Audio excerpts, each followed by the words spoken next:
ગઈ રાત્રે તારીખ 1/6/2026 દિવસે જ્યારે સૌથી વધારે સ્પીડથી તાંડવ અચાનક જે રાતના 12 વાગ્યાના આસપાસે એ વાવથરાદ પંથક બનાસકાંઠા પંથકની અંદર એ પરવેશ્યું રાજસ્થાન તરફથી સાથે સાથે વરસાદ અને એટલી સ્પીડથી પવન હતું કે જેનાથી લાખો વૃક્ષો ધરાશાયી થયા છે.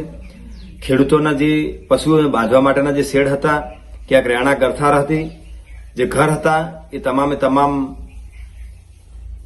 એવા ઘણી જગ્યાએ સંપૂર્ણ ઘર એ નુકસાન પામ્યું. એવા પણ સમાચાર મળી રહ્યા છે કે પશુઓ બાંધેલા હતા સતરાલા ગામની અંદર એક ઝાડ નીચે ભેંસ બાંધેલી હતી, એના પણ એ વિઝ્યુઅલ આવ્યા છે, ફોટા આવ્યા છે, એના સમાચાર મળ્યા છે. વરણ ગામની અંદર મારા બાજુના એક સેવક રબારી સમાજના હતા, એ પરબતભાઈનું પણ ગઈ મોડી રાત્રે આ વાવાઝોડાની અંદર એક અવસાન પામ્યું છે. આવા અનેક જગ્યાએ જાન માલ મોતના તમામ જગ્યાના બહુ મોટું નુકસાન, લાખો પશુઓ પક્ષીઓ એ ખરેખર આ તાંડવની અંદર સમાઈ ગયા છે. ખેડૂતોનો મામૂલો જે બાજરી જેવો પાક હતો, બીજા અન્ય પાકો હતા, એ ખેતરની અંદર જ એ લગભગ 70 થી 75% એ પાક અત્યારે ખેતરોની અંદર હતો, એ પણ પલળી અને ત્યાં આગળ મોટું એમાં નુકસાન થયું છે.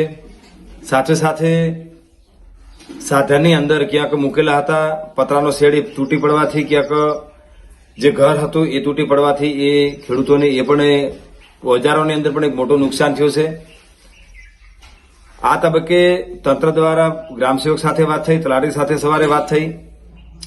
વાત જાણતી મુજબ આ લોકોને સર્વે માટે જ્યારે આદેશ આપવામાં ટીડીઓ મારફતે આવ્યા છે ત્યારે એવું કહેવામાં આવ્યું છે કે ગામતળની અંદર ક્યાં ઘરવખની અંદર કંઈ નુકસાન થયું હતું એની એ તપાસ કરવામાં આવે ને એનો રિપોર્ટ કરવામાં આવે. પરંતુ ટીડીઓ સાહેબ કે આ જેણે બી પરિપત્ર બનાવ્યો હોય એને કદાચ ખ્યાલ નહીં હોય કે બનાસકાંઠા વાવથરાદની અંદર એ આંતરિયાળ વિસ્તાર હોવાથી એ ગામતળની અંદર કોઈ રહેતો નથી અને ગામતળની અંદર પશુપાલનનો કે ખેતી કરવી પોસિબલ નથી. ત્યાં માત્ર એ ઉકરડા થઈ શકે છે એટલી જગ્યા હોય છે ગામતળની અંદર. અને આ સમયે જો સર્વે કરવાનો હોય, ખરેખર ખેડૂતોને મદદ કરવાની હોય તો સાચી રીતે મદદ કરવા માટે દરેક ખેતરે જ્યાં બી નુકસાન થયું હોય, જ્યાંથી એ અધિકારીને સમાચાર મળે ત્યાં જઈ સ્થળ ઉપર એ બી ખેતરની અંદર જ હશે, ત્યાં આગળ જે બી નુકસાન થયું હોય તમામ ખેડૂતને સર્વે કરી એની યોગ્ય વળતર આપવામાં આવે. બાકી આવી રીતે ભ્રમિત કરનારા જે પરિપત્રો છે એ ખરેખર ન કરવા જોઈએ અને પરિપત્ર કરતી વખતે થોડોક ભૌગોલિક પરિસ્થિતિને ધ્યાને રાખી અને દરેક રીતે અધિકારીને એના ઉપર થોડીક માહિતી લઈને પછી પરિપત્ર એ જાહેર કરવાની જરૂર છે અથવા એની અંદર સુધારો કરવાની બી જરૂર છે. સાથે સાથે આ તમામ વિસ્તારની અંદર જ્યાં બી ખેડૂતોને નુકસાન થયું હોય એ તમામ ખેડૂતોને સરકાર વળતર આપે. આજે તો અત્યારે પરિસ્થિતિ બધી છે, થોડોક સમય થયો છે, ગઈ રાતનું થયેલું છે, લાઇટની બી વ્યવસ્થા નથી, એટલે અત્યારે ખાલી મીડિયાના માધ્યમથી સરકાર સુધી આ મેસેજ પહોંચાડવાની કોશિશ અમે કરી રહ્યા છીએ.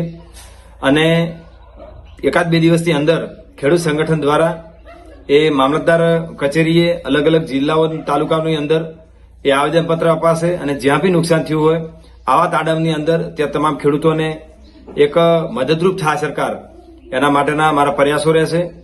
અને આની અંદર ક્યાંય કાચું ન કપાય અને જે બી સાચી રીતે ખેડૂતોને નુકસાન પામ્યું હોય એ તમામને મદદ થાય, જે બી નુકસાનીની ભરપાઈ થાય એવી આશા સાથે જય હિન્દ, જય ભારત.